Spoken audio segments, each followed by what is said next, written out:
Every human being is chasing something. Money, success, love, security, respect, happiness, even enlightenment. The destination may be different. The movement is the same. If you stop and look closely, it almost seems impossible to find a person who isn't running towards something they believe will complete their life. The curious part is that very few of us ever ask where this urge to chase came from. We spend years deciding what deserves our attention, yet almost no time wondering why our attention is always looking ahead. Think about your own life. There was a time when getting into college felt like the biggest goal imaginable. It occupied your thoughts. You imagined how different life would be once you got there. Then you did.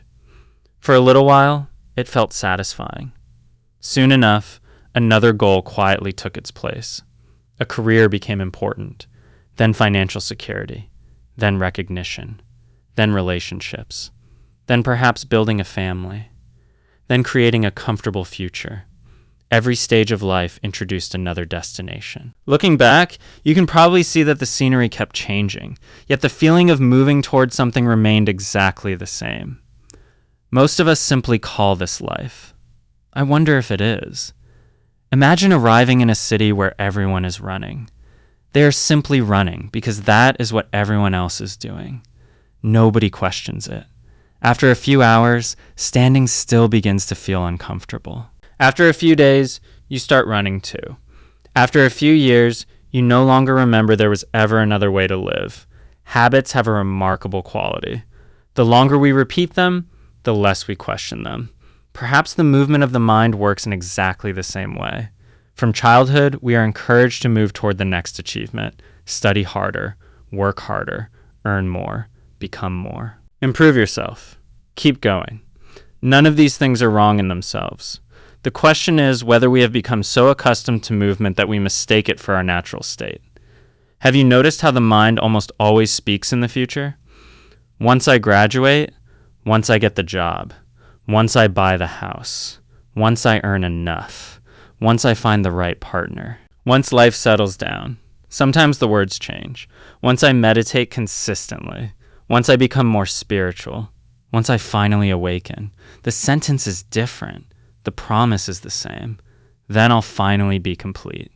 If you're honest with yourself, you've probably heard that promise before. Not once, many times. Each time the mind quietly whispered that peace was waiting just beyond the next finish line. Then you arrived. For a brief moment, there was relief, perhaps even joy. But before long, another finish line appeared in the distance. The promotion became normal. The new house became home. The achievement became memory. Yesterday's dream quietly became today's routine. Then the mind looked ahead once again. What's next? Have you noticed how quickly that question appears? Sometimes before you've even had time to appreciate what you've achieved. It's almost as though the mind has no interest in letting the race end. That is why so many people spend decades chasing fulfillment without ever feeling they have arrived. The race continues. Only the destination changes. Most people respond by choosing a different goal. A bigger goal, a more meaningful goal, a more spiritual goal. Very few people stop long enough to ask a completely different question. Perhaps the problem isn't the finish line. Perhaps the problem begins much earlier. Every race has a finish line, but every race also has a runner. We spend our lives deciding where to run, how fast to run. Almost nobody becomes curious about the one who has been running all this time. And perhaps that is the question worth asking. Who has been running all this time? It sounds like a simple question. Most of us think we already know the answer. We point to our name, our history, our personality, our achievements, our failures, our beliefs. It all seems so obvious. The answers appear almost instantly. But look carefully. Every one of those answers describes something you know. Your name was given to you. Your history is a collection of memories. Your profession changed as life changed. Your beliefs have evolved. Even your personality is not exactly the same as it was 10 or 20 years ago. Life has been rewriting your story from the very beginning. Yet through all those changes, there has always been a quiet feeling of continuity. A sense that says, this all happened to me. What is that me? That question deserves far more attention than it usually receives. Imagine opening a photo album from 20 years ago. You stop on a picture of yourself as a child. Look carefully. That child had different fears, different dreams, different friends, different ideas about the world. Even the body is almost entirely different. Scientists tell us that most of the cells in our body have been replaced over time. Almost everything you can point to has changed. Yet the moment you see that photograph, something in you says, "That's me." Nobody has to convince you. It feels obvious. Why? What exactly has remained the same while everything else has changed? Don't answer too quickly. The mind is eager to provide an explanation. It has collected explanations for years. But this isn't a question that can be answered by memory. Memory can tell you where you were born. It can tell you the name of your first school. It can remind you of your happiest moments and your deepest disappointments. Memory reports experiences. It cannot introduce you to the one who experienced them. Perhaps that is why we spend so much of our lives describing ourselves. I've always been like this. I'm an introvert. I'm ambitious. I'm emotional. I'm confident. I'm insecure. These descriptions may all be useful. They help us communicate. They help us understand patterns. They help us function in the world. But a description is never the thing it describes. If someone described a beautiful sunset with perfect accuracy, you would still not have seen the sunset the description points towards. The experience remains your own. Perhaps our thoughts about ourselves work in exactly the same way. They point. They label. They organize experience. But do they actually reveal the one they are trying to describe? We compare ourselves with others. We measure our progress. We worry about our weaknesses. We build identities with astonishing care.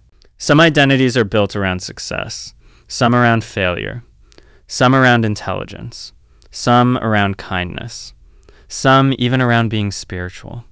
The identity changes. The person remains unquestioned. Isn't that strange? We spend years polishing an image without ever asking whether the image is what we truly are. So, for just a moment, leave the descriptions aside. Leave your name where it is. Leave your history where it is. Leave your opinions where they are. You don't need to reject them. You don't need to believe them either. Simply don't use them to answer this question. If there really is a separate person inside you, someone who has lived through every stage of life, surely you should be able to find them. Not as an idea, not as a memory, directly. Close your eyes if you like, or leave them open. It doesn't matter. Just look. What do you actually find? Thoughts appear. Some are pleasant. Some are uncomfortable. They come. They go. Emotions arise. Joy. Frustration. Hope. Fear. They too come and go. Sensations fill the body. The pressure of your feet on the floor. The movement of your breath. The beating of your heart. They are present. Then they change. Memories appear. Plans for tomorrow appear. Images of the future appear. Experience is unquestionably present. Life is unquestionably present. But where is the person? Look carefully. Not because someone told you to. Look, because this is your own experience. Can you actually find the separate individual standing behind every thought? Behind every emotion? Behind every experience? Or do you only find thoughts talking about such a person? There is an important difference. A thought saying, "I am a person," is itself another thought. A memory saying, "This happened to me," is another experience.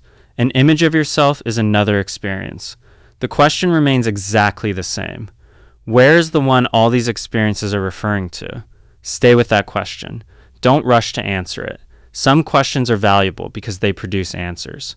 Others are valuable because they quietly dissolve assumptions. If the person turns out to be far less solid than you always imagined, then life itself begins to look very different. Many people eventually grow tired of chasing success and begin chasing peace instead. They stop collecting achievements and begin collecting spiritual experiences. Books, retreats, teachers, practices. The destination changes. The movement remains. The mind still whispers, just one more step, just one more insight. Then I'll finally arrive. So ask the same question once again. Who is trying to arrive? Look carefully. Can you actually find the separate person standing behind all of it? Or do you only find experiences appearing and disappearing? Notice something simple. Every thought is known. Every feeling is known. Every success and every failure is known. As a child, this knowing was present. As an adult, it is still present. Everything in your life has changed.